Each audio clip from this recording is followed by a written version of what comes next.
بكتاب الإسلام ورب النبي خير الرحمن تفضل مشكور. السلام عليكم ورحمة الله وبركاته.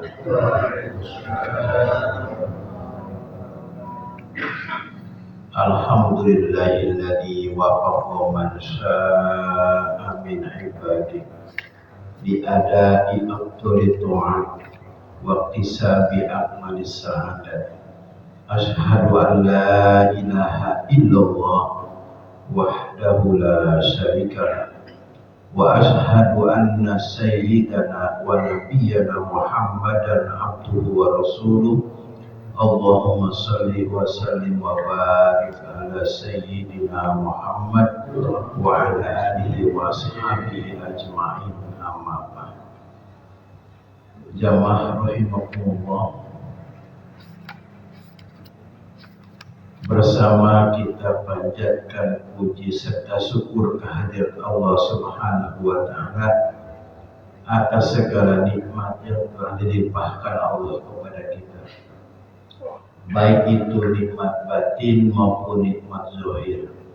Dengan nikmat batin, alhamdulillah kita masih ditetapkan dalam keadaan iman dan Islam. Dengan nikmat zahir, kita masih diberikan kesehatan oleh Allah Subhanahu wa taala. Semoga pertemuan kita kali ini dan seterusnya dinilai selalu ibadah oleh Allah Subhanahu wa taala. Baik, kita lanjutkan kajian kita setiap malam Senin dalam tafsir surah Yasin. Pertemuan kali ini, ayat yang akan kita baca dalam surah Yasin yaitu ayat yang kesekian yang berbunyi A'udzu billahi minasyaitonir rajim. Bismillahirrahmanirrahim. Inna nahnu nuhyil mauta wa naktubu ma qaddamu wa atharuhum wa kulla syai'in ahsaynahu bi imamin mubin. Inna nahnu nuhyil mauta. Lafaz inna nahnu di sini ada beberapa penafsiran kata nahnu, tapi kata inna-nya di sini sudah termasuk kalimat huruf yang disebut harfun nasbin. Inna ada tasdid dan ada tasnun, jadi mesti ditahan dulu. Inna nahnu, inna ditasdidkan dulu. Jadi inna nahnu nuhyil mauta. Biasa umum diartikan inna nahnu nuhyil mauta. Sesungguhnya kami, kata Allah, nuhyil mauta akan menghidupkan. Siapa yang akan dihidupkan oleh Allah? Al-mauta, orang yang sudah dimatikan Allah.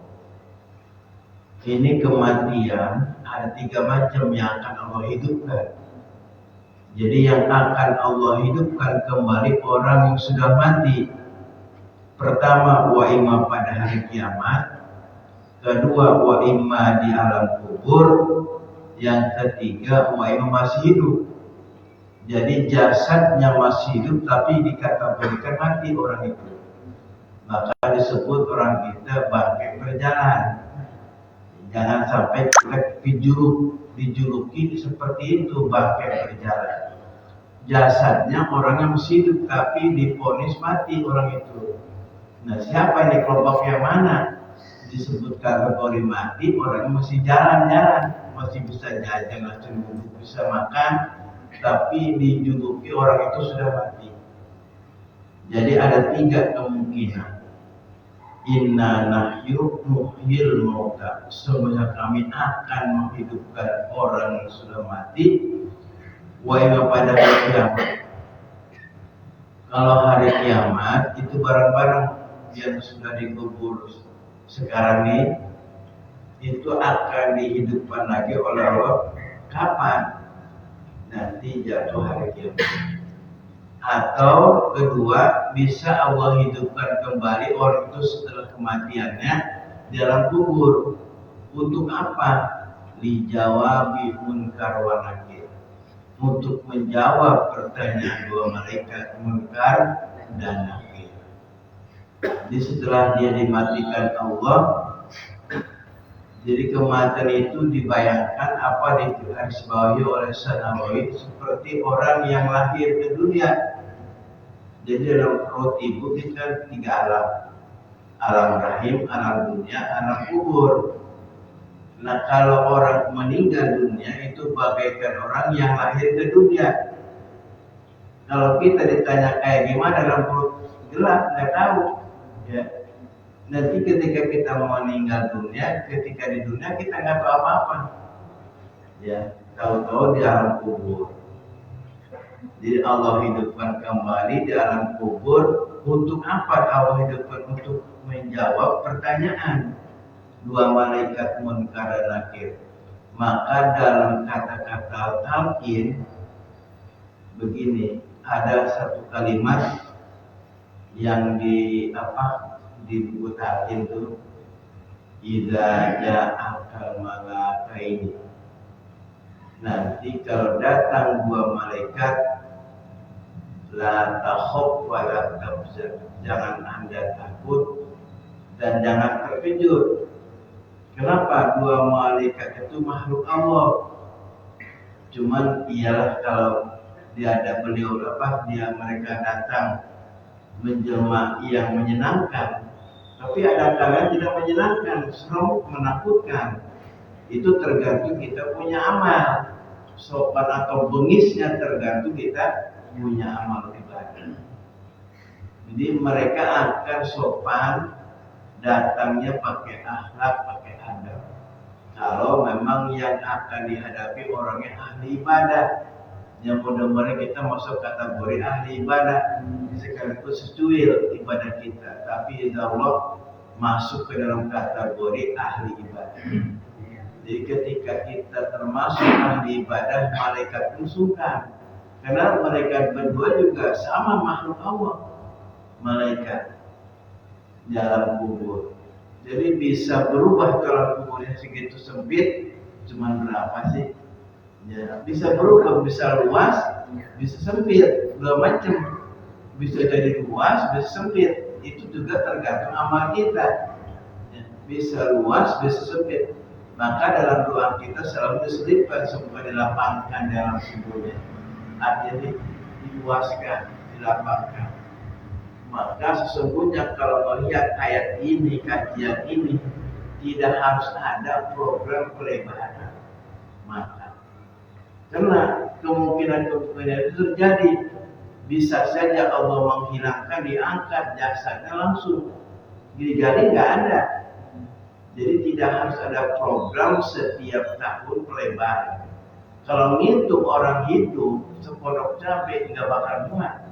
Kalau hidup nggak bakal muat. Tapi itulah sejak dari dulu segitu-segitu aja. Kenapa? Digali nggak ada.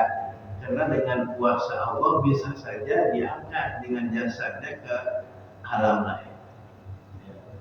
Jadi tidak ada harus program itu. Tapi baiklah sekalipun ada program pelebaran karena melihat orang hidup. Mendata WR atau data TRW aja berapa ratus, berapa ribu. Kalau ngitung sekian hektar kaliin, nggak cukup, nggak bakal cukup. Apalagi zaman kita sekarang. Jadi makam tidak seperti zaman dulu.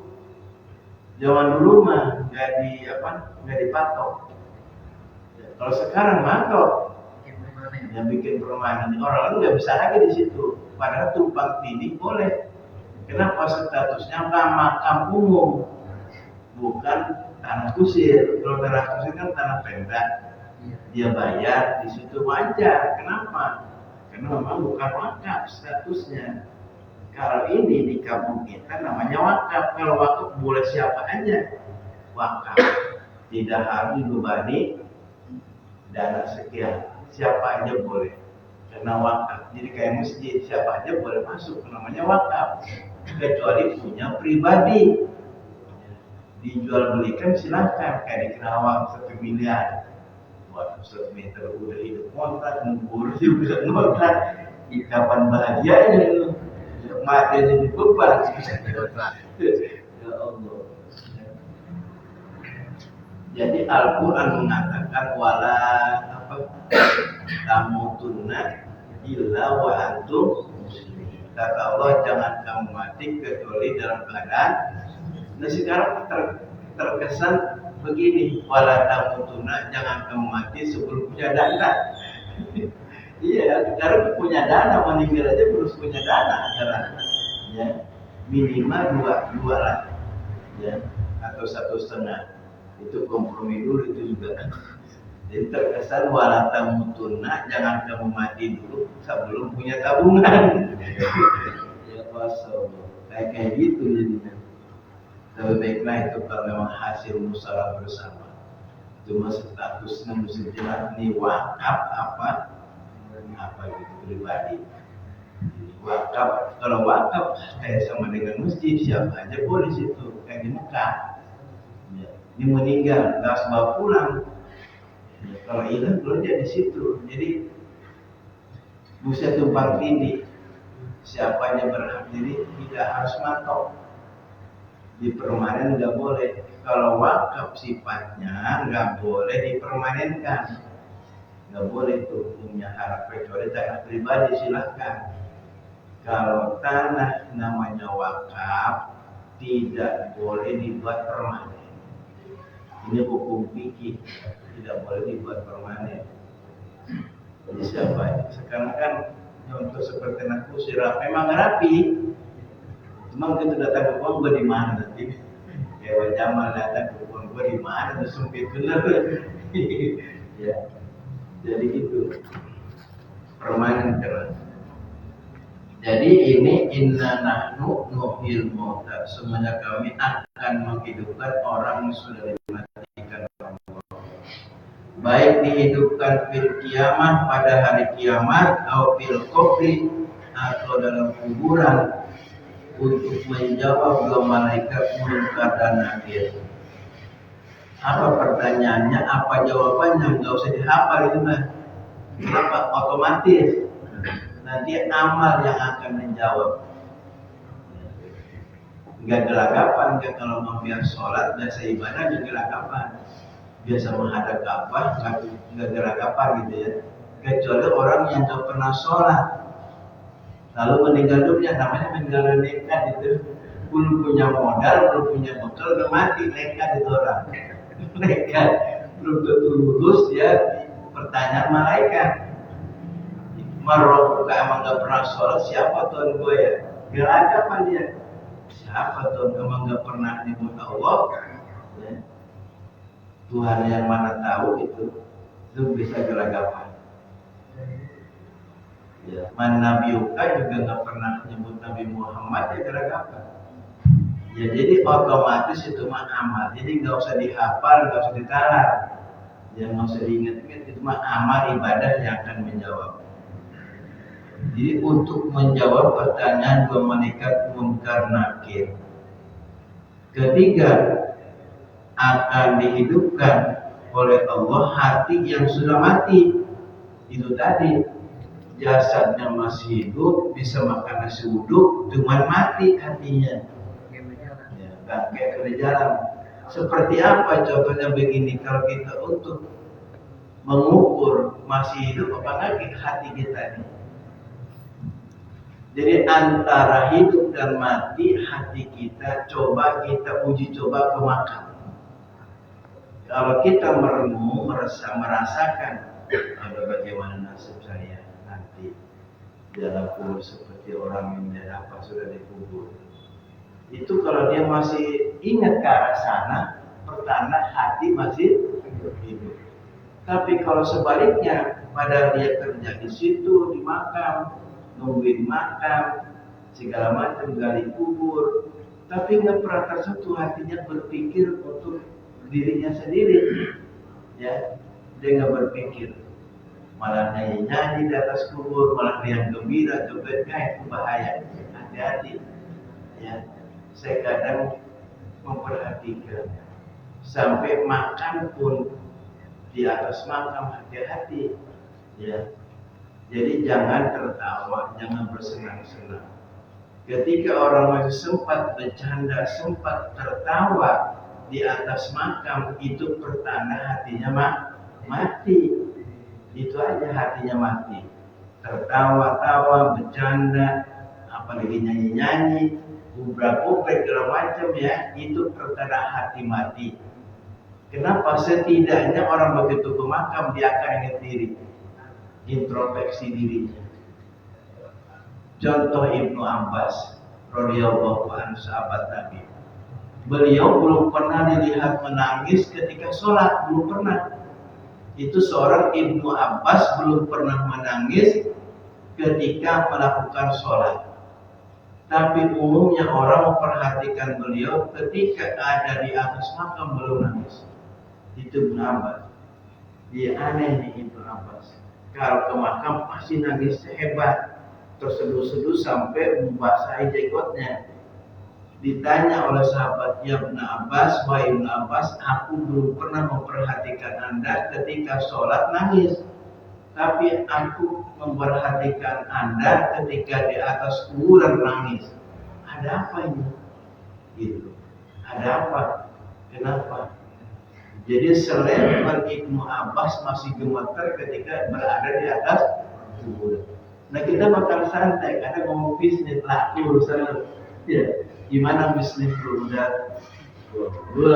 itu di atas kubur sempat ngomong dunia, sempat-sempatnya. Andaikan itu diizinkan Allah, orang yang sudah meninggal ditipu gitu, dia nongol ke dunia ini yang dalam kubur. Lu masih enak-enak ngomong masalah dunia di atas kuburan, gua nih lagi yang begini. Jadi andaikan Allah izinkan ditipu gitu orang. Jadi kalau ada yang nipu, nggak tahu orang yang kelas, maka mungkin itu dari Allah izinkan, ya, ditipu itu orang. Kenapa? Karena masih berbicara masalah urusan dunia, jadi dia tidak ingat ke dirinya. Itu untuk mengukur masih hidup apa udah mati. Hati kita ke makam aja. Kalau ke makam kita bisa merenung bagaimana nasib diri kita, gitu kan. Ketika Ibnu Abbas ditanya, jawabannya apa? Kata Ibnu Abbas, sami'tu Rasulullah sallallahu alaihi wasallam. Aku pernah mendengar sabda Nabi, kata Rasulullah, al-qabru awwalul manzil. Kubur itu adalah tempat pertama, pos pertama di alam akhirat. Kalau mengaku selamat di alam kubur, kesananya pasti lebih mudah. Tapi kalau saya sudah berat menghadapi beban alam kubur, kesananya lebih berat lagi. Jadi pos pertama mau selamat ringan, kesannya lebih ringan lagi. Karena kenapa? Banyak pos di akhirat itu. Ya, kita kalau pergi umroh aja itu di bandara berapa kali periksa itu. Umroh di bandara aja, ya udah angkat tangan, udah macam-macam, udah dihisabnya tuh. Sebenarnya kalau saya waktu umroh, ini hisab lagi. Dihisab dulu tuh, ada hisab berapa kali ke bandara itu. Dihisab lagi. Begitu juga di alam kubur dihisab, dipertanyakan, mempertanggungjawabkan selama hidup kita. Semoga Allah Subhanahu wa taala meringankan kita beban kita nanti di alam barzakh. Jadi walau bagaimanapun, diminta atau tidak, diharapkan atau tidak, mau atau tidak mau, ya saatnya akan datang kepada masing-masing kita yang disebut kematian. Jadi di sini inna nahnu nuhyil mauta, sebenarnya kami akan menghidupkan, wa imma pada hari kiamat, wa imma di alam kubur, wa imma orang yang sudah mati hatinya dihidupkan lagi bi'indzarika, dengan cara menasihati. Berikutnya ayat setelah Allah menghidupkan untuk apa? Wa naktubu ma qaddamu wa asaruhu. Wa naktubu, dan kami kata Allah akan mencatat ma qaddamu, apa-apa atau amalan-amalan yang terdahulu yang kamu lakukan semasa hidup di dunia. Itu semua ada catatannya. Wa naktubu ma qaddamu wa asaruhu. Jadi yang pertama Allah mencatat apa-apa atau amalan-amalan pekerjaan-pekerjaan kita selama hidup. Semua ada pembukuannya. Semua ada pembukuannya dari usia balik sampai seusia sekian. Itu semua tidak ada yang tidak ada catatannya. Di semua pembukuannya ada semua, Pak Jamil. Ada semua. Ya. Jadi ada semua, tidak akan luput dari itu dan tidak akan tertinggal, karena Allah pun CCTV-nya canggih, ya, lebih canggih daripada CCTV buatan manusia. Jadi pasang CCTV di mana aja, ya. Jadi ketahuan ABC-nya, lagu kita, gaya kita, hidup kita semasa hidup di dunia itu akan ada semuanya pembukaan. Kita tidak bisa mengelak, tidak bisa lari dari itu, karena janji Allah wa naktubu ma qaddamu. Berikutnya yang Allah akan catat wa asaruhum. Apa itu asaruhum? Bekas-bekas langkah. Itu semua kemanapun kita nindak, kemanapun kita jalan, itu akan ada catatannya. Kemarin malam minggu Pak Jamal ke sono ke Paru ngapain? Itu ada catatannya. Iya, itu baru kemudian Allah wa asaruhu, bekas-bekas langkah kita ini ada semua catatannya. Wa asaruhu, jadi asaruhu itu bekas langkah. Dibayangkan ke rumah janda langkah daripada ke masjid ini. Ya kalau buat impak ke apa-apa kan rumah janda menjadi 70 aja. Jadi janda yang 25 ngapain? Itu wa asaruhu, ada catatannya. Ini ayat diturunkan Allah, asbabun nuzulnya begini. Qala Ibnu Abbas radhiyallahu ta'ala anhu, ada sekelompok kabilah dari sahabat Ansor pernah curhat kepada Rasulullah, sakau ila Nabi alaihissalam.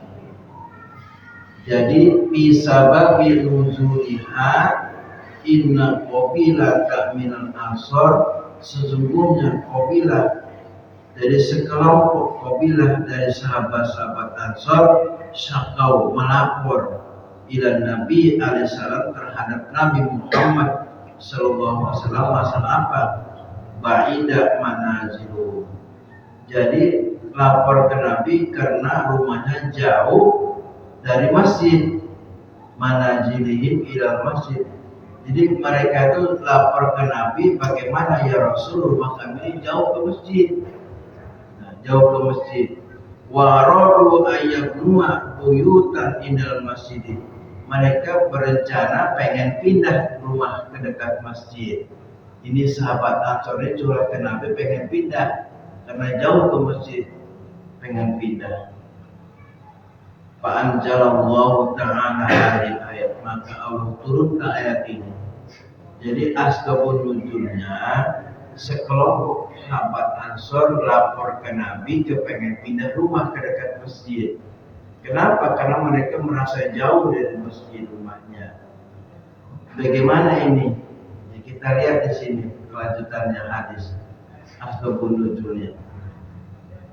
Jadi kesimpulannya Rasulullah melarang jangan pindah ke masjid, dekat masjid. Sudah kamu tetap di sana. Kenapa? Karena langkahmu ke masjid jadi perhitungan. Dihitung itu oleh Allah langkahmu itu. Jadi lebih banyak langkahnya ke masjid, lebih banyak pahalanya. Jadi kamu jangan minta pindah ke dekat masjid. Dekat masjid ya satu tanahnya udah mahal, ya pengen pindah ke sana. Jangan pindah. Kata Nabi, Nabi melarang untuk pindah ke dekat masjid. Yang mau bagus jauh ke masjid. Langkahmu itu diperhitungkan. Ya langkahmu. Itu asal itu. Jadi kalau seperti Pak Jamal di PRW dekat kan berapa langkah? Rugi sebenarnya sikut cabai dulu, muter dulu tuh. Kenapa itu selalu banyakin langkah? Hanya musik ini. Jadi muter dulu ya, suruh tuh. Ngapain selalu masjid dekat rumah supaya banyak pahala. Langkahnya banyak dihitung itu dari perhitungan. Bagaimana kalau naik motor itu putaran pentil aja? Berapa putaran tuh pentil ke masjid? Jadi kalau bisa jalan tepat tuh lah. Pemanasan.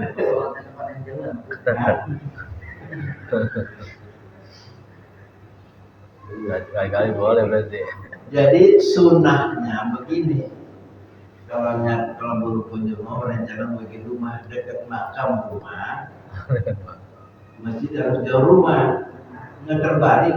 Enggak, memang begitu sunnahnya. Kalau bikin rumah, beli rumah dekat makam, masjidnya jauh. Kenapa? Kata Rasulullah, kalau rumah dekat makam begitu bangun ada makam. Ingat syarat akhir tadi ke masjid. Sekarang nggak dekat makam juga murah. Perumahan kan ada dekat makam. Dia lihat tiap hari, tapi tidak tersentuh hatinya untuk meningkatkan kualitas ibadahnya kepada Allah. Jadi percuma kamu dekat makam rumah, tapi tidak meningkatkan ketakwaan. Itu bagusnya itu sunnahnya, rumah dekat makam jauh ke masjid. Itu lebih bagus, itu sunnahnya begitu. Ya. Kenapa orang dulu kadang memburu orang di dekat rumah, belakang rumah, maksudnya jadi peringatan ke dirinya. Jadi sekarang malah perumahan dekat makam, nggak aja nggak sadar, malah nggak sadar. Di asarohum itu langkah-langkah menuju masjid. Ya. Itulah sabda Rasulullah SAW.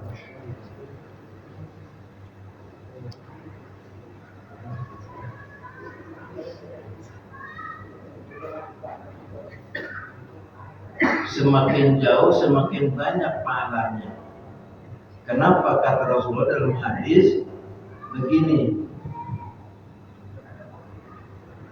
Ruya anin Nabi sallallahu alaihi wasallam halaman 5 di atas.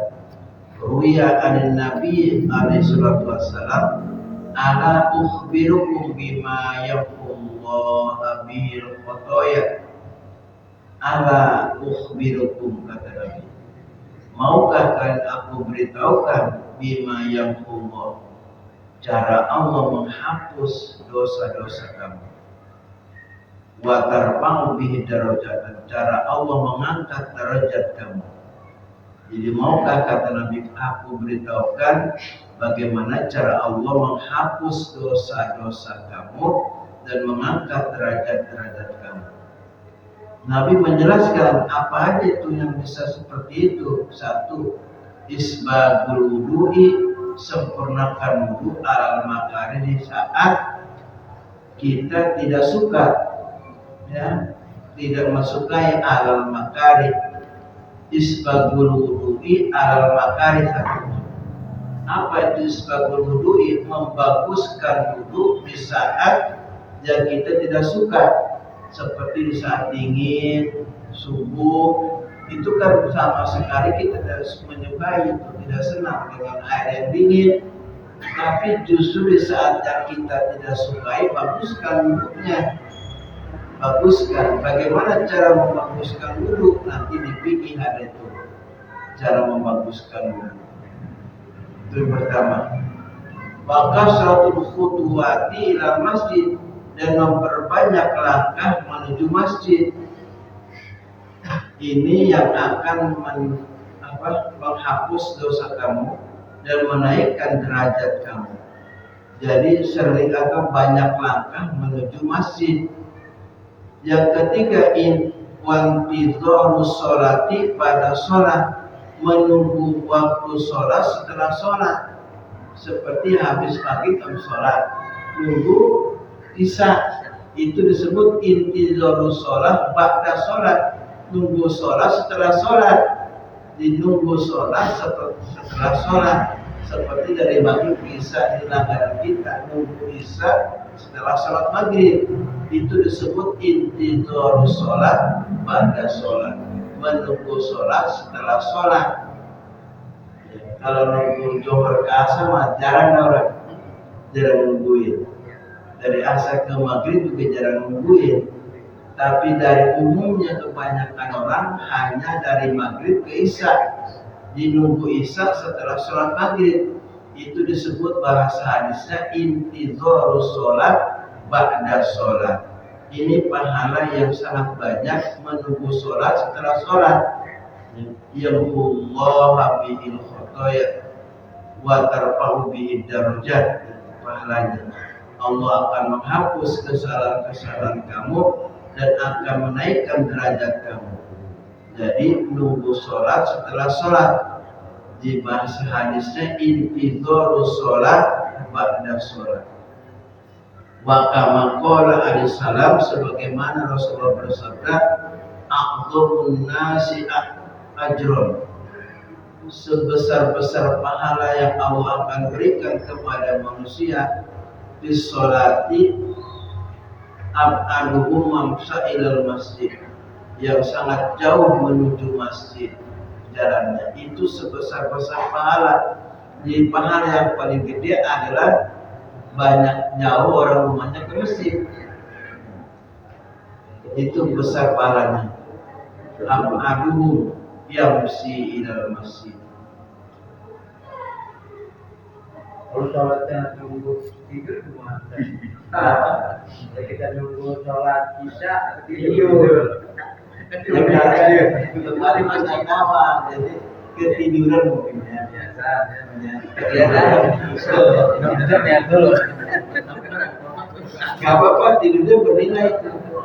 Tidur dalam rangka nunggu sholat isya.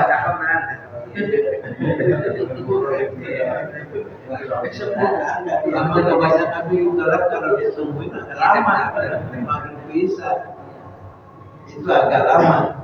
Tapi sampai ketiduran, tidurnya dimasukkan kategori ibadah karena tidurnya dalam rangka nunggu isya.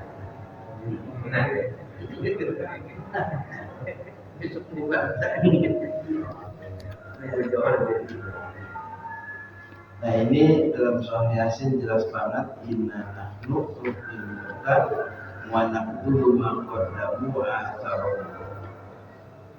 Terus wa kullu syai'in, ya bukan hanya itu tadi saja yang Allah akan catat, wa kullu syai'in ahsanahu, dan setiap sesuatu itu semua pekerjaan langkah-langkah kita semasa hidup dunia akan diperhitungkan Allah dan akan disimpan oleh Allah. Di mana? Bi imamin mubin. Imamin mubin itu artinya lauhil mahfuz. Di mana lauhil mahfuz? Bukan di warung. Di lauhil mahfuz itu di atas, di tempatnya lauhil mahfuz. Ya, itu akan dikumpulkan semua amal kita di sana. Dikumpulkan Allah di lauhil mahfuz. Jadi wa kullu syai'in ahsaynahu fi imamin mubin. Jadi makna imamin mubin adalah lauhul mahfuz.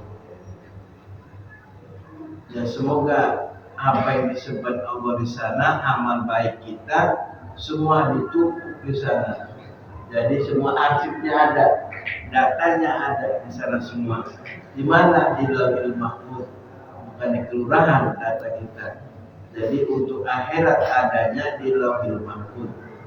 Disebut fi imamin mubin. Wa kullu syai'in ahsaynahu fi imamin mubin. Yang mudah-mudahan segala arsip kita, data kita semua di sana ada. Semoga tidak ada hilang kebaikan kita. Kenapa? Karena Allah itu innaka la tukhliful mi'ad. Satu, sifat Allah itu tidak akan wa ma'allahu bighafilin amma ta'mal. Allah tidak akan pernah lalai apa yang kamu perbuat semasa hidup. Jadi tidak akan ada yang keluar. Semua itu akan ada data kita semasa hidup dari usia 15 sampai sekian. Itu karena terhitung dari usia 15. Terhitung dari usia 15 itu akan ada datanya. Sebelum 15 belum ada. Jadi kalau gitu meninggal sebelum 15 aja. Kalau sekarang udah kepalang nih. Udah kepalang kalau usir gitu. Tapi ada satu amalan yang bisa menghapus kesalahan kita. Seperti tadi ibadah sholat, terutama asar dan subuh itu. Subuh dan asar kalau bisa jangan sampai ketinggalan berjamaah. Kenapa? Itu ada asar dan subuh itu waktu yang sangat berharga luar biasa. Asar dan subuh, karena di situ saat pergantian malaikat. Pergantian 20 malaikat sudah kumpul. Yang tugas malam sudah datang, yang asar, yang tugas siang mau berangkat menyetorkan amal kita. Yang penting ada data kita semua. Zuhur ada, asar ada, maghrib ada, isya ada, subuh ada. Itu aja dulu. Soal baik buruknya sholat kita hanya Allah yang nilai. Malaikat waktu data doang. Oh, Pak Erwa nih ada jamaah, Zuhur ada, asar ada, catatan maghrib ada, asar ada aja semua. Itu mereka menyetorkan bahwa kita absennya ada semua 5 waktu dalam sehari semalam. Nah, ketika tidak ada data dan catatan, itu dipertanyakan kemana lu bocah? Ya ngapain itu bisa kira? Soal diterima dan tidaknya itu hak Allah. Beres gak beres ibadah kita hanya hak Allah. Malaikat tidak menilai itu, hanya absennya aja. Terutama asar dan subuh dijaga itu. Itu termasuk sholat wusta, asar dan subuh itu yang sangat diutamakan. Maka Qurannya hafidhu ala sholawati wa sholatil wusta. Orang bertanya apa itu sholat wusta? 5 waktu juga, cuma namanya wusta itu asar dan subuh. Subuh jangan sampai kesiangan, nanti datanya bisa hilang itu. Jadi subuh itu jangan sampai kesiangan, asar jangan kelewat, jangan sampai itu jaga. Kata Allah misalnya wassolatil wusta, terlebih 2 sholat ini asar dan subuh. Di semuanya titipan, zuhur, ya, maghrib, isya, dan asar dan subuh, kecuali ini 2 nih. Asar dan subuh harus jaga benar-benar. Asar dan subuh. Nah, asar ini kadang-kadang waktu enaknya apa ya kita? Ya, macam-macam dah kebiasaan orang ya. Nah, di sini kita mesti sempatkan, usahakan, upayakan asar harus di awal.